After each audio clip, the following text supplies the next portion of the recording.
Então, demanda reprimida, quem tem a educação infantil do 0 aos 3 anos. Qual que é o número? Hoje, até dia 20, 585 crianças. Não existe um TAC com o Ministério Público? Existe. Então a Prefeitura está obrigada, pelo TAC, a fornecer as vagas e tem uma demanda reprimida de 581 crianças. Sim, a gente sempre, aquilo que eu falei, a gente sempre fica em busca de tentar aumentar ao máximo o número de vagas para essas crianças serem atendidas.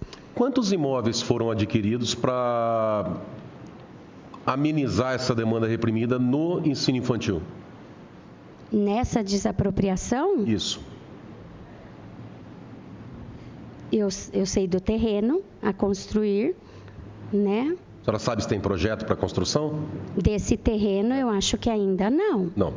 Então, fora esse terreno, qual outro imóvel que atendeu o ensino infantil?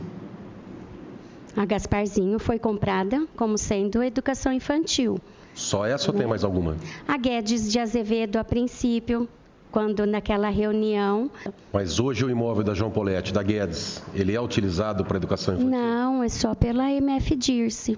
Tem mais algum imóvel desses adquiridos no ano passado que atende a demanda reprimida da educação infantil? Não. Só o Gasparzinho?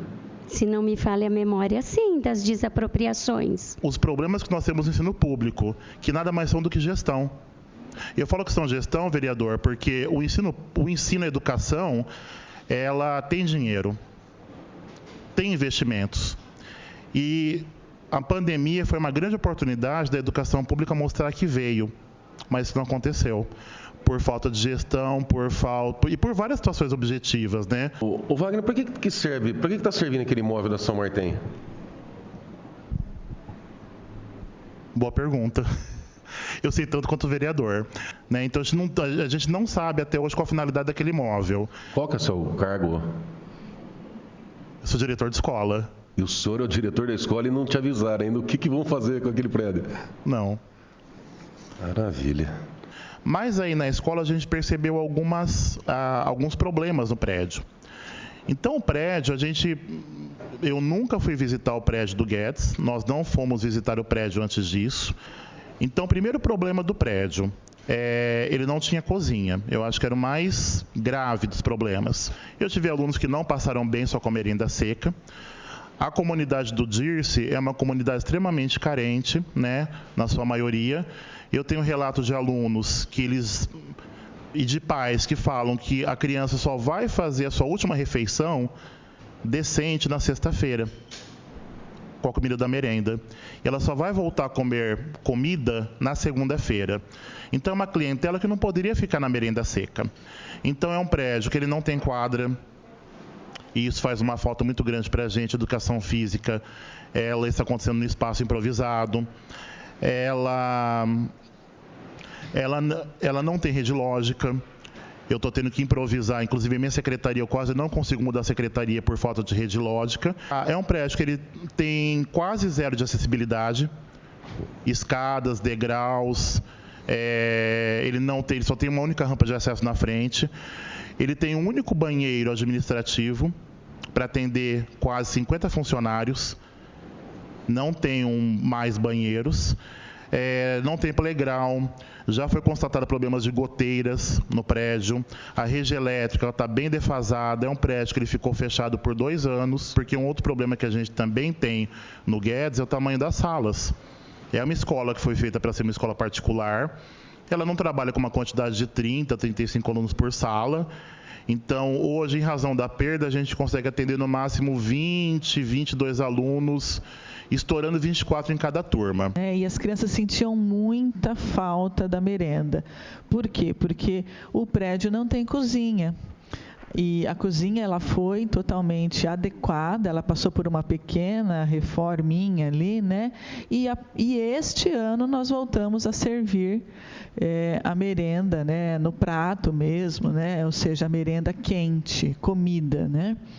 que também não é o cardápio das outras escolas. É um cardápio adaptado, porque a cozinha é muito pequena, então não dá para fazer, por exemplo, arroz, feijão, carne e, enfim, e alguma outra coisa. Então, é um cardápio adaptado. Mas hoje as crianças comem merenda quente, né? Comem comida.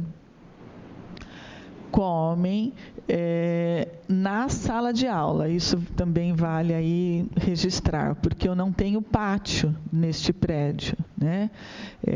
Onde seria o refeitório, a gente faz uma adequação para o professor de educação física ministrar as aulas de educação física, né? Então, as crianças comem na sala de aula. Então, as crianças não têm recreio, eles ficam na sala de aula porque a gente não tem pátio.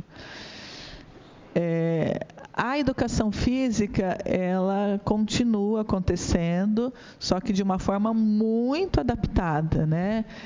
O professor de educação física, ele fez uma adaptação total de todo o currículo, né? Para não deixar de oferecer as atividades para as crianças. E ele ministra as aulas de educação física nesse refeitório, nesse tipo de um salãozinho que tem ali no fundo, que seria o refeitório, né? As salas são muito, eu diria, inadequadas. E eu usei também o termo insalubre, né?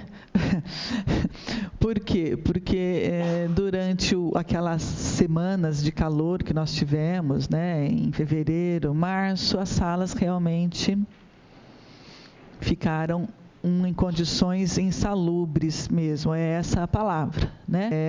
Mas o prédio não tem janelas que tenha a ventilação cruzada, né? Eu tive momentos em que as crianças chegavam assim, nossa tia, eu tô com febre, e aí a gente ia ver, era o calor, né? E professoras que tiveram queda de pressão, né, por conta do calor. Secretaria de Negócios Jurídicos é essa ferramenta que nós utilizamos. As discussões são tratadas junto à Secretaria nossa de Educação e os técnicos da Prefeitura.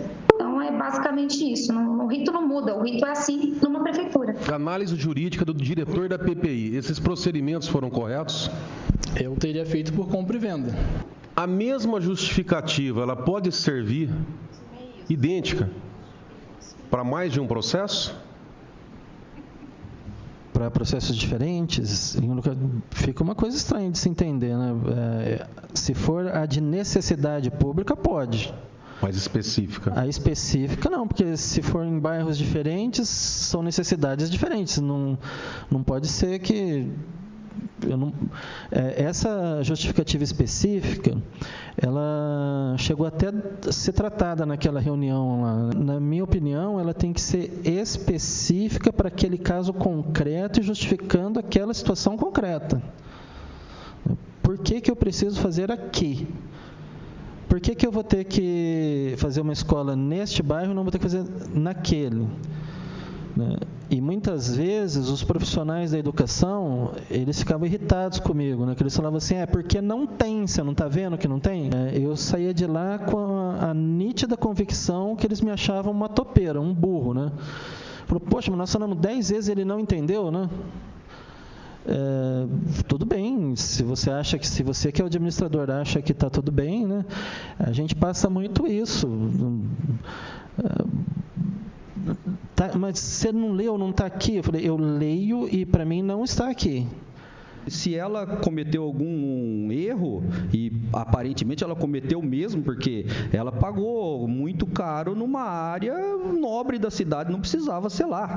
Ela comprou um imóvel na Zona Sul, super valorizado, por uma finalidade que poderia ser no centro da cidade. Ela errou, expõe o erro dela, não sei, né? E aí o público em geral vai ver que ela errou, que assim com meia dúzia de palavras eu percebi que ela fez cagada, né?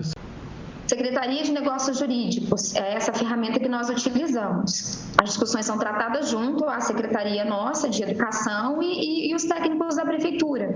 Então, é basicamente isso. O rito não muda, o rito é assim numa prefeitura.